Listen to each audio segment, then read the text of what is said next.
play Chopin etudes at 8:30 in the morning. So you've impressed us all. This is really great. So you have a beautiful understanding of what Chopin is looking for. Have you heard the nickname of this particular etude? You know, some of them have nicknames, some of them don't. Yeah, the bees, right? So we get this sensation where we don't really feel the beats all the time, but we hear this like general buzzing. We don't know exactly where the bee is, but we know, oh, it's behind me, it's next to me. So you're getting that sensation really nicely.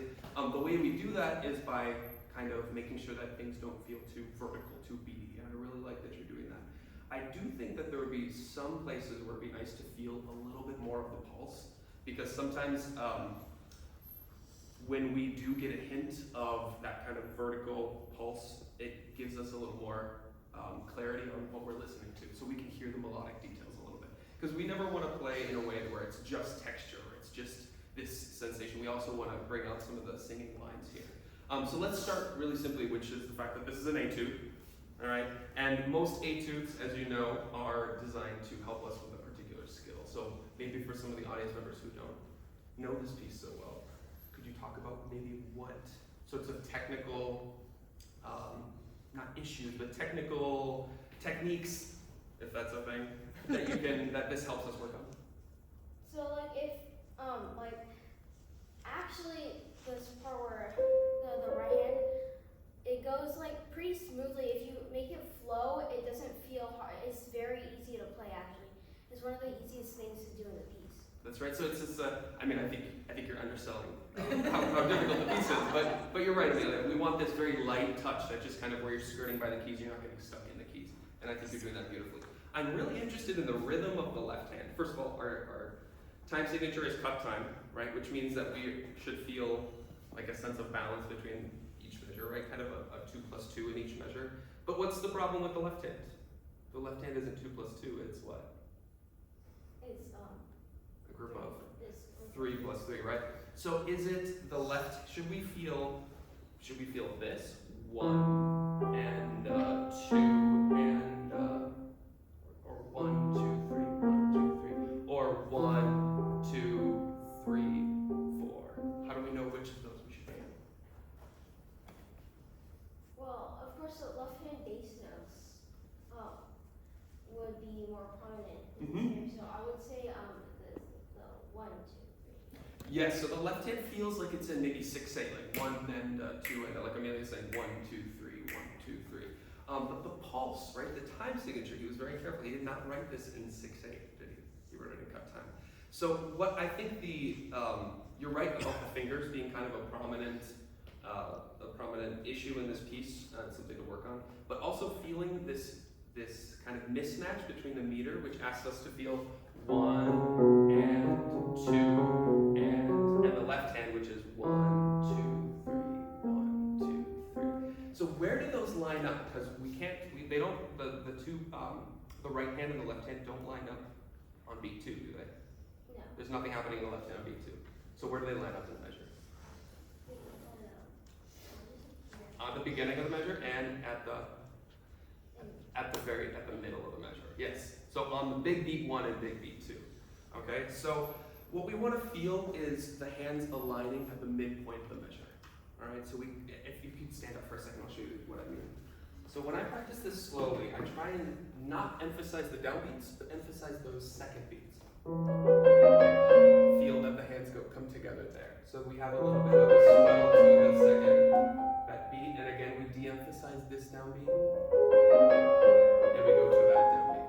Okay, can you try it slowly, just in those first 2 measures, and really feel like I'm gonna write a little shape in your music here. Nice, like almost turn it into a nocturne. Yeah, good. So after we have these 2 shapes that kind of go to the midpoint of the measure, what happens in the next 2 measures? Composers love to do this.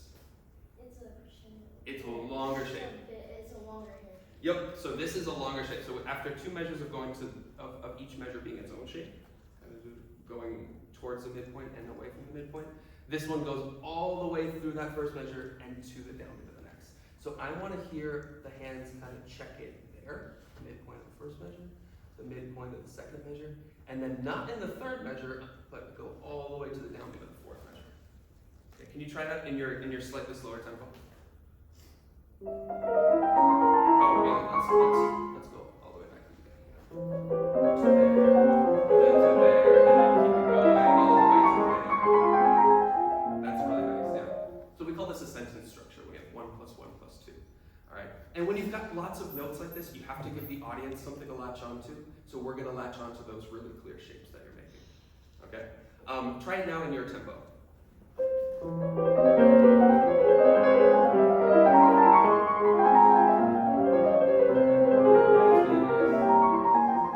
Good. This is really nice. Yeah. So now I'm feeling this kind of shape where, yes, we have that kind of B sensation where we're not really sure where you are, but we also have those beats to check in on. I really like that. Okay, good. And that also aligns with your idea, by the way, of bringing up those bass lines, because those midpoints of the measure are really important. Yeah. Whenever I feel like I want to avoid something feeling too beady or vertical, I usually try to think, oh, maybe I won't land on the beginning of the measure, I'll land in the middle of the measure. So this really works. Good. Okay, let's keep talking about some of these shapes. After we get up to our peak in these first 4 measures, what's happening in the right hand? We're doing what? It's kind of like you see. It's descending. Yep. So you kind of get sucked back down all the way until this low E. Okay. Then, whenever the direction of the notes changes, whenever Chopin drastically changes the contour, I want you to bring that out a little bit more. So what happens after this long, slow descent? We finally It rises up. rocket upward. Yes. So I love to hear a little bit. Just like one last little twist in this tune. Okay. Why don't you go from Yeah, good. And remember, I want to hear all the way up to the top, and then I want to hear how you resolve it on the next sound. That's right. Good. Now listen to the bass and hear how that G connects to the F. Just like you were shaping the right hand so beautifully. Resolve that G. That's really nice. Yeah, exactly. Okay, let's try all the way through. Let's just talk about the next phrase really quick, and then I want to hear this whole thing. So then we start over, same sort of thing, right? Okay, where's the first surprising note in the next phrase? That E flat. Yes, exactly. It's kind of unexpected. It is. And then it rises up again. Yeah, exactly. What's the feeling you get from that E flat? What's the feeling we get as a listener after all this F minor stuff? It's almost like you're just walking on the sidewalk, and all of a sudden you step into a hot air balloon and it rises up. I love that. That's really great. Yes, exactly. There's this feeling like, oh, it's major. Oh, this is really nice, right?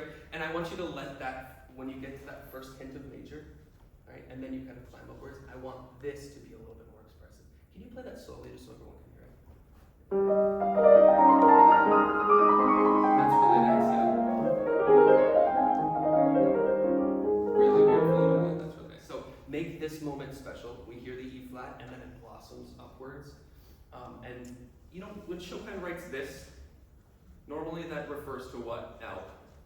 What does this refer to? We have a crescendo and then a diminuendo. It's not a tricky question. I promise I'm not trying to trick you. Normally that means do what? Crescendo. Yeah, crescendo. Crescendo, and then what does that mean? Seriously, I'm Get louder. yeah, exactly. And then you get softer. Yes, thank you. So in Chopin's music and a lot of other composers from this era, that is true. When we see a crescendo, it means, you know, we want to get a little louder.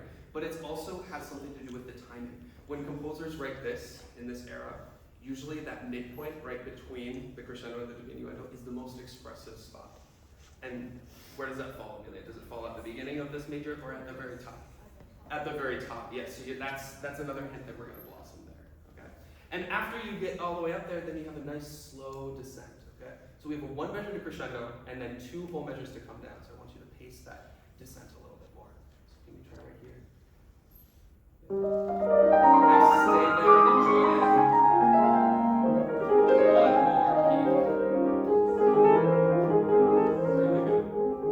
Yes. Okay. Can we put some of that together? Start from the beginning.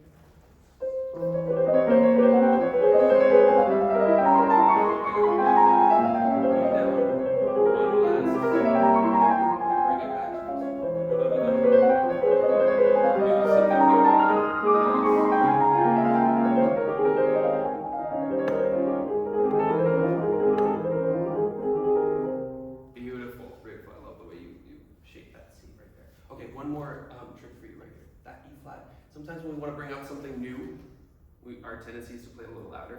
this is more of an inward, right? Something new. Can this be your low point right there when we first hear that E flat? And that way you have room to blossom. Okay, can we just try it from right here? Or shape towards the middle of the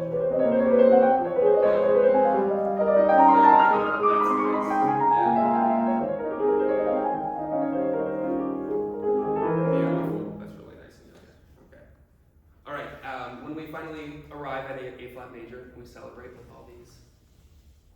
That nice little half step. I like how you're bringing that out. In the right hand, I would like you to check in on that big beat two. And then slowly one more time.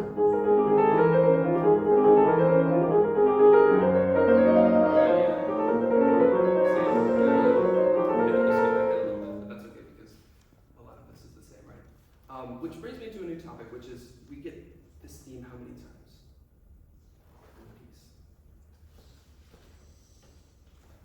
We do it once on this page, we do it once on this page, and then we do it once on this page, right? So 3 times. Is there something new you could bring out the second time? Or did you have an idea of what to do differently on the second page? Because we could think of something together. A new shape maybe, a new note to bring out.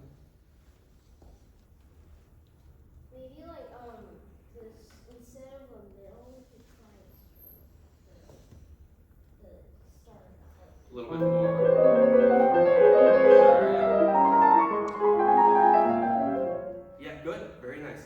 Another kind of a trick that I've learned over the years is when you have something twice and you want to shape it differently the second time, where there used to be kind of a gradual crescendo or usually a gradual diminuendo. Try finding a place to be a little bit suddenly softer. Is there a place during this, after your peak, where you could be suddenly softer to kind of bring out a new shape here? I think maybe here Yeah. it's a little different from the other. Yep, exactly. So somewhere around here, I'm just going to kind of give you a general area. That could be a place for a sound change. Whereas before we had like a really long, kind of slow and controlled descent. Maybe here you could take just a split second and explore kind of a new color and surprise us a little bit. Can you try that? Yeah, exactly. Bring in a new phrase. That's right. And Chopin's such a good composer, he gives us so many opportunities to find a new place to make that shape, right? Something new to bring out. That's really nice. Awesome. Okay, so then we get into our second section, our middle section. There, we got 1 minute. Okay, thanks. Oh, let's go to the very end. I do want to talk about the end. Oh, yes. Okay, this is really important. I wrote a star right here. Why did I write a star there?